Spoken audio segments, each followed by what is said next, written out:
Hello and welcome to Aquarium Dilemmas. I'm your host, ScienceGal Aquatics. I'm Kerri, and this is my co-host, Jesse, and welcome to another wonderful episode. Yes, today's going to be an interesting topic. It might be a little bit of an overlap in review, but we'll get into some new stuff too. I don't think it's an overlap. We've always talked about the pros of getting your spouse or significant other or children. Yeah, last week we talked a little bit more about the kiddos and a little bit about the spouses. And if you know our background, you definitely know that you're newer to the hobby, and I've been in the hobby for a long time. And it's definitely easier that you like and got bit by the bug of fish tanks.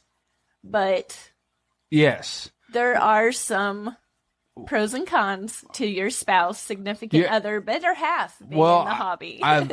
Everyone that listens to this knows I'm the blunt one. So I'm going to go with challenges and difficulties of when you get your spouse or significant other or kids into the hobby. We always talk about the pros, and there is a lot of pros because you share a similarity. Yeah. And there's a lot of great things going on there. And it's a wonderful experience. But you also are going to have some arguments, and you're going to have some dilemmas when it comes to, you're going to butt heads every once in a while. Yeah, and I'm just a little bit more forgiving with the kiddos than you. I ain't going to lie. Let's be honest. I still love you. Well, as well you should. As well you should be. I will preface this with, I am 100% grateful and thankful in all the appreciative words that you do like fish tanks, and you allow me to do this, and you do all this with me. So let's just get that out of the way. Keep all this wonderful stuff that's behind me upstairs. But I am the type of person that I recharge alone. I do have a lot of anxiety, and one of the perks of this hobby is that I can fiddle and, play with my fish tanks and enjoy my fish tanks alone and kind of escape that anxiety. And it was a hobby that I enjoyed for me and me alone. I love the kiddos showing interest. And like I said, if they mess up a tank, I'm more forgiving. And I am definitely more patient with you now than ever before, because I understand and I need to take a step back and not be so blah. But when we kind of have differences over things, I sometimes will remind myself that this was a hobby for me once. And sometimes I do like to sneak down here and be by myself. But again, it is really enjoyable to do water changes with you and not by myself. So there is points where 99.9% of the time it is 100% better with you in this hobby and coming down here. But there are some times still where I want to escape and go down to the fish room and tinker with my tanks all by myself. And especially in those moments when you're like, we need to get this done right now, or you want to do something different than I do. There are some times where it can be a little difficult when you're both wanting to do something different with one specific tank. Well, let's kind of back up just like 2 steps. Yeah, go for it. Let's get your point of view. Okay. I have my ideas, and then let's get it done. And when you have your ideas, I'm a hurry up and get it done guy. Even with your ideas, if you lay it out, I want to do it, and I want to do it the way you want. But you wanted it done yesterday when I just told you about it today. Well, I don't want it done yesterday, but I feel like myself, I have that little bit inside of me that's like, okay, and I want to do it for you and make it right, but I don't want to stop. I want to proceed through the steps, whereas you like to stop and evaluate each step. I'm an overthinker. And do each thing, and also because you do have the YouTube channel, everything. It takes a while to film things. Everything you want to capture it on film so that you can show other people, which is awesome because we do a lot of stuff that people need to know how to do. They really do. I mean, it's not hard. It's, again, to stretch out the hobby and go, hey, this is not that hard. Yeah, there's a lot of things I want to share, but I won't lie. Setting up a camera and filming it for some odd reason takes a long time when I'm not a pro. I like sharing what I do with whoever will watch it, but it does take some time and it slows things down. And there are some things that I'm a little spontaneous about and I will jump right into quickly. But over the years, since I have been fish keeping so long, I do like to have a plan. Like I said, there's always those times I'm going to impulse buy. There's those times I'm going to have this super red hot idea that I want to do right now. But normally I'm more of a thinker. I want to talk it out. I do kind of want to try to have a game plan, even if it goes completely out the window. But we do have two different, because you are new to the hobby, I have to remember, and you're not like super new anymore, but you get super excited, and it's really nice that you get really excited and you're happy to help me out and we want to do these projects, but you're in that go, go, go part where I've been through that. I've been where everything I touched, I rushed through it, and I did mess up some things, and I'm hoping that maybe if I can kind of slow you down in some of these things, then maybe I'll help you not make those mistakes. But when we both get in those moods and we're like not patient and we're a little overzealous, that's when we do make mistakes as a couple. Well, I want to rush the substrate and the plants. You want to rush the fish. And for everyone that's ever listened to one podcast knows I'm going to generalize. For lack of a better term, I don't care about the fish really.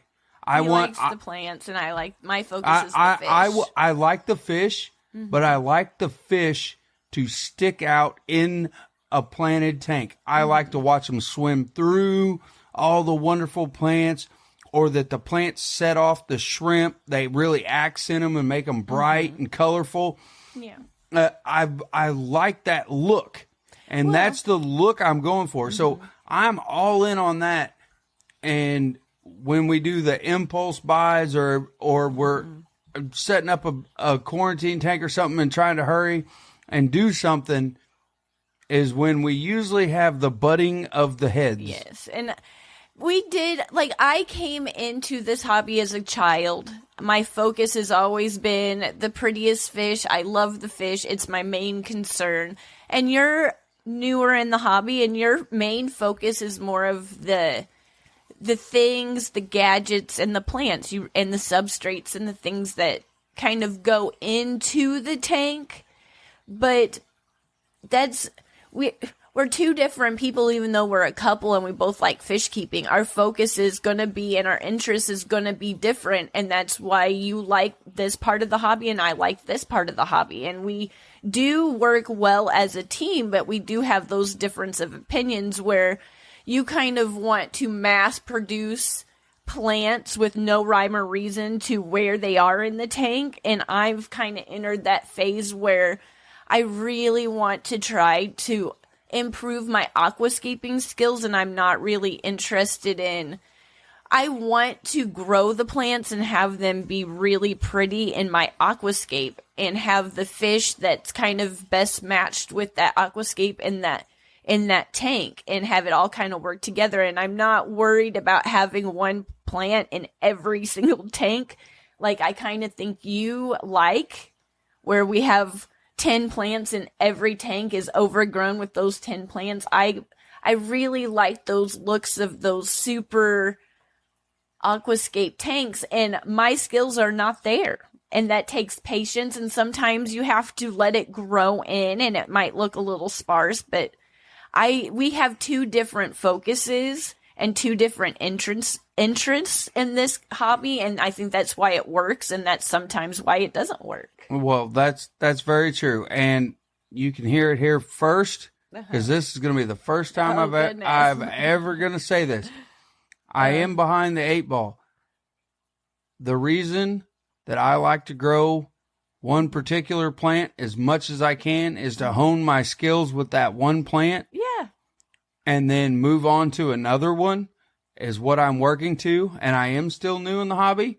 Mm-hmm. So that way I can eventually give you an endless supply of the plants you want in an aquascape, so you can tear up a tank, rip it to shreds, take all the plants, everything you want out of it, and I have plants in every other tank and go, okay, you want just this plant here and you want just that plant there? Here you go. We can get them out of any other tank, and you can build your own aquascape exactly the way you want it, because I've learned to grow enough plants that you like to build this aquascape. And there's nothing wrong with that. That's what you like. I went through, when I first started getting into live plants, and I went from having no idea that was even a thing. I just had plastic decor. Any plant that I could get my hands on, I wanted as many of them as I could, and I put them in every tank, and I just wanted to see and experiment and see what grew. And I was really amazed. I would have 2 tanks next to each other. For the most part, I treated them the exact same, the best I could. And it was, sometimes one would take off and sometimes one wouldn't. And they'd be next to each other. And one, like the Vallisneria, it does great in every tank, no matter what we do. It was just kind of interesting. Well, we also do have 2 types of Vallisneria. We have the long Vallisneria, and we also have the short Vallisneria. The short Vallisneria is actually in the fish tank that I like, being the outdoorsman that I am, is in the Amica Splendid tank, is the short val. It doesn't get very tall. Yes. Whereas in the other tanks, we have the long, thin val that gets a lot taller, which is in several guppy tanks all around us right now. Yeah. I don't even remember what I was talking about. But what else do you have to say about the topic? It'll come back to me. Well, we were talking about me overloading the tanks with certain types of plants. And I totally did go through that stage, and I was excited, and I'm still excited about trying new plants and seeing how they go and experimenting and trying to get as, there's some plants, especially I'm oddly have this obsession with floater plants right now. I really like trying different types of floating plants, and they do really well in certain tanks. But my main focus is more of trying to improve my aquascaping skills now that I do have a pretty good, I don't have a lot of different types of plants, but I have a lot more than I've had in the past that are doing well. And they're low tech, no CO2. I haven't gone down that avenue yet. I'm sure we will. But it's fun trying to improve my aquascaping skills, even though they probably, if you look at my tanks, don't look like they've improved. But through all the new friends I've met from going to all the different fish conventions and shows, like, it's just fun trying. And now that we do have a fair amount, that's more of my focus. But it's nice. Like I said, I'm going to say it through this whole podcast. It's so great that you are part of this hobby with me, and it does improve a lot of everything about it for me. But it's nice that we are kind of starting to realize that you need your tanks and I need my tanks.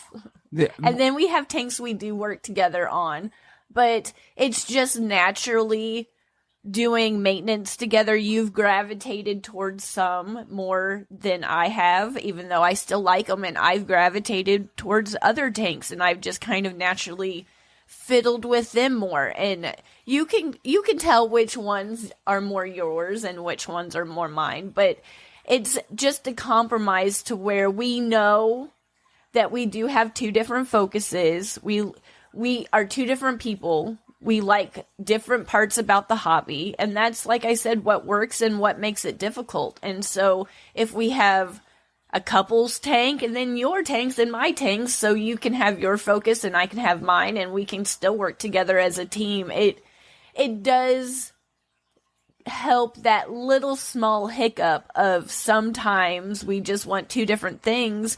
And it, like, I'm not going to say it makes me mad. That's a bit dramatic. But like today we were working on tanks and I wanted to keep a little bit more. It doesn't look good, but the fish really enjoy a little bit more of algae in this tank. And you didn't realize I had said that. And you came down and scraped it clean. And I was like, it looks fantastic. But for that fish in my plan, I wanted a little bit more. Did it make me mad? No. Like I said, that's going a little over the top. But I was like, man, I wish it just had a little bit more algae in there because those it will grow back. Yeah, and it does because I'm an algae farmer. Give it 24 hours in a sneeze and it'll be right back. So like I said, I'm not mad. Or like another instance when you first started and we were still going over just how to scoop fish and how to acclimate, just like temperature acclimate the basics. And I had some ick in the fish room.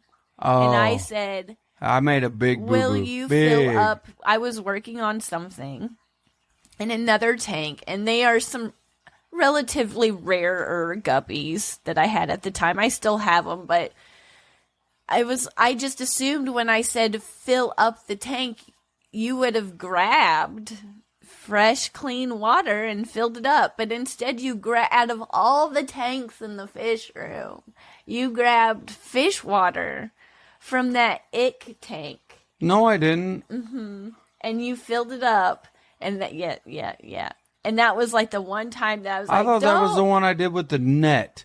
I stuck the net in the tank. No, we've had many lessons over cross-contamination. The point of this whole little adventure story, and it's not to get your, like I said, number 250th in the time in this podcast, getting your spouse, significant other, partner, better half into the hobby is amazing. But you're going to have some little unforeseen hiccups, probably, maybe, that we went through that I didn't anticipate. And cross-contamination, and that should be like, even, like the nitrogen cycle is number one, fish keeping must know. But for spouse, you might skip that for lesson 2 and just go straight into the importance of don't cross-contaminate tanks. Well, and if you're both into the same part or aspect of the hobby, then it's probably going to be a lot easier. If you're both into cichlids, or you're both into, whereas I am not as much into the fish. Don't get me wrong, I like the fish. I enjoy. Oh, you love that silver arowana, don't? Okay, but that is not a planted tank. That is not a planted tank. We have to go ahead and just outright put a bold statement under that one. That is not a planted tank. However, with everything else, and even with the arowana tank, I like the hardware. I like the big giant canister filter I installed on it, the FX4. I like all that stuff. The plants, the hardware, even the new filter I put on the Splendid tank, so to speak. I put that one on that we got. That new little canister filter that's kind of like a rain dripping system that is really neat. Yeah, you can probably hear it in the background.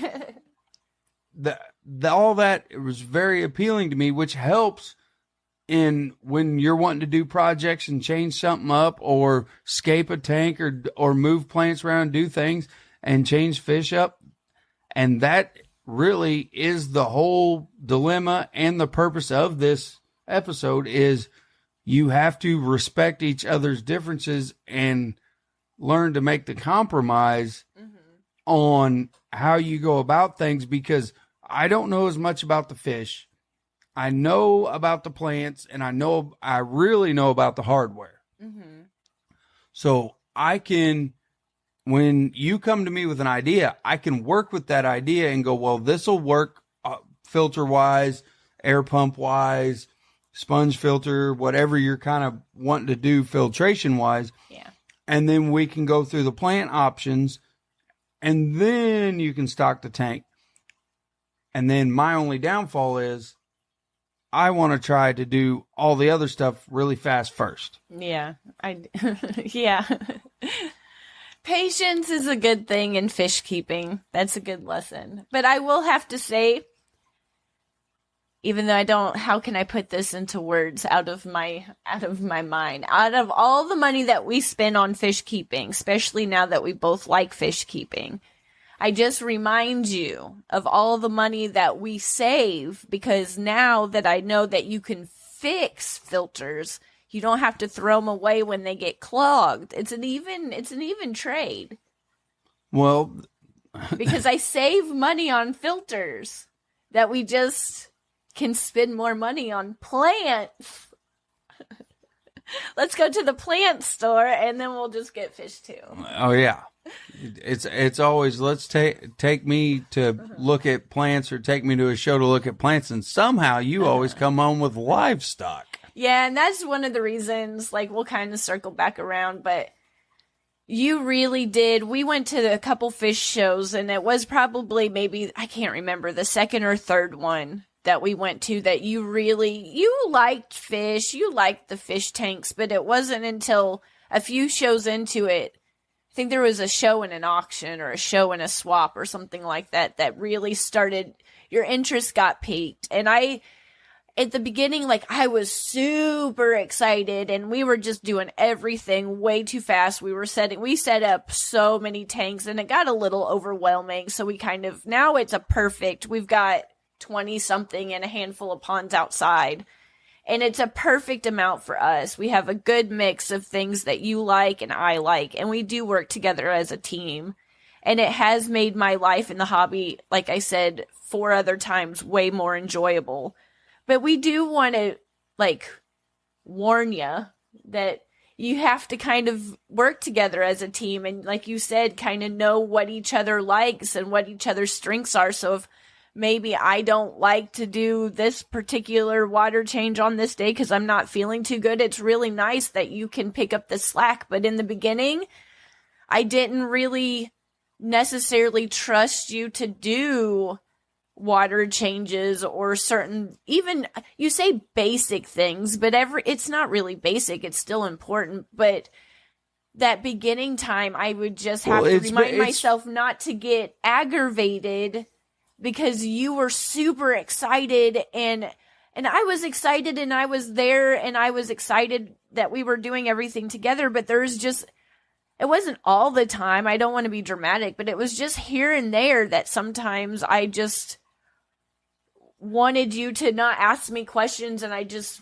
wanted to do it myself because I didn't trust you. And now that we've worked through that, and you understand some of those basic things and why we do things, and we've done this podcast and the YouTube channel, and you've took it upon yourself to learn things on your own, which is I'm even more thankful about. And we've learned to trust each other and know each other's weaknesses so we can come together as a team to enjoy the hobby more together. But if you do everything I have to together, interject here. I have to interject.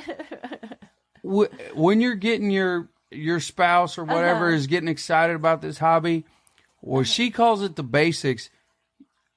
It's like any profession or job. You have kind of a schedule and a timeline usually with your fish tanks. Almost everybody does. Yeah. They have, so it's not really the basics. It's kind of understanding a job and the way you go about stuff. Well, you call it the basics. I call it kind of a job. Mm-hmm.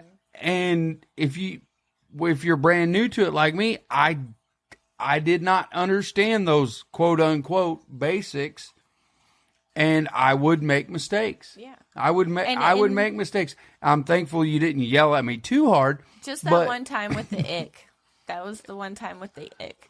And it's those you're going to have to moments. compromise with your significant other or your kids or whatever, and actually kind of help them and show them and be understanding about this, because that really is the dilemma. If you want them to stay interested in it with you, whatever part that they're really interested about, if you drive them away because you're harping on something else over here, they're just going to get out of the hobby. Well, and especially just starting. In those moments when I'm just going to use the ick thing as an example again.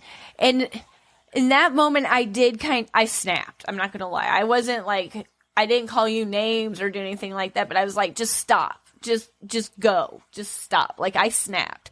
And in those moments, I've learned that can really, like you said, drive you away. You're finally showing interest. You're trying to help me, and all I'm doing is being rude and snapping at you because I know how important cross-contamination is, and I don't want that new other fish to get ick. But taking myself out of it, you're just trying to learn. You didn't know any better. You're just trying to help, and now I'm yelling at you after you're just trying to help, and now you don't have any interest to help me anymore. Or if, like, when the little ones were down here and they were showing interest and they wanted to feed and they snuck down here and dumped a whole bottle of fish food. Instead of yelling at them, because it's really irritating and really easy to do because it was a 5-gallon tank and that's going to take forever and months to clean up. But in those moments when you're just trying to help or they're showing interest in their curiosities and something happens, it's really hard not to snap, but sometimes you have to. I've learned to take myself back. I'm a little irritated, but just watch my tone instead of snapping, like, just get out of the fish room. Be like, this is what you did. I might be mad. Please don't do this now, because... Well, you have to explain why. Because I don't want to force you. Force is not the right word. I don't want to scare you, make you not want to come down here because of something that, in the grand scheme of you being in the hobby and those fish getting ick, if they would it been, would I've been mad? Of course. But in the long term, if losing those fish because of ick taught you how to not do that, but I didn't snap and kept you in the hobby for 10, 20, 30 years, and that one mistake allowed you to learn something, it's a sacrifice I would be willing to give for the overall scheme. Well, when you explained it to me, then it made total sense. Yes. And me being a tree trimmer and a construction type worker, the thing goes off in my head. It goes ding. It's basically note to self: dear dummy, do not do this again. Yeah, and it made sense because you explained it to me. If you don't explain, if you just boil up and get mad at your significant other, or like, you're doing this completely wrong, and just get out of my way. It's really easy to do. It is easy to do. It's super easy to do. I'm human. It's super easy to do. But if you're bringing someone else into the hobby with you that is close to you, and you're wanting them to stay in the hobby, explain to them if they are doing something wrong that you don't like, why you think they're doing something wrong, and they might have read something else. Mm-hmm. You don't know what research they've done on something. Maybe they're really interested in this, and you don't even know that they were even reading about it. Yeah. Doing this whole hobby, like I said, it's great with you, but I don't want to give the impression that it's every time we come down here, it's like... We're not skipping hands and it's rainbows and roses. And sunshine, and we take Instagram pictures every day, and we just are it is that, but not all the time. We definitely have our moments where we disagree, and I just want to be honest about it, because having your family in this hobby is great, but coming from the point of view of just me personally, I do a lot of things in the past alone, especially fish keeping. And I was really excited, but it was a little difficult to share my hobby because I was a little selfish about it, because this was my me time. If I was mad at you, I came down to the fish room and I fiddled with my fish. Now, if I get mad at you, you come down and you're in the fish room too. So, is it 100% worth it? Yes, of course it is. But I just thought it would be a nice, honest conversation about how, even though your spouse or your better half is in this with you, you're not always going to agree on everything. And sometimes the best option is just to get another tank so you can have one, I can have one, and then we can share one. Plus 20. that is the main goal. The main thing I think of the whole thing is think of the other person, and if nothing else, research something. Especially if you're doing something brand new that neither one of you are familiar with, research it together, or they research it and you research it, and then talk about it. Yeah. So you can have some common ground, and you can work towards a specific goal.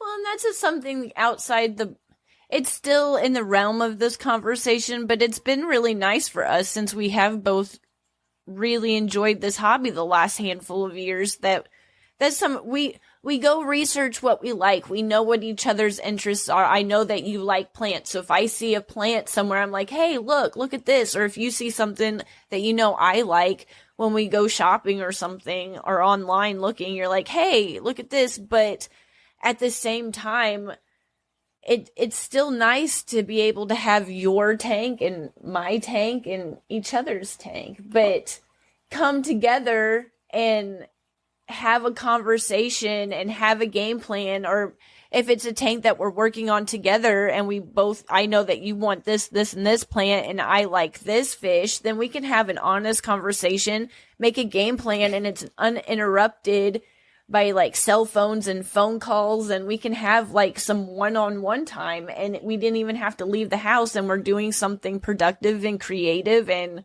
it's good for the both of us just to have fish tank like fun where you get to plant and I get to fiddle with my fish and all of that, where I'm not worried about this, that, and the other. We can just enjoy each other's company and talk about fish tanks. Well, I was super excited when you mentioned earlier about the floating plants, because I was always super interested in them.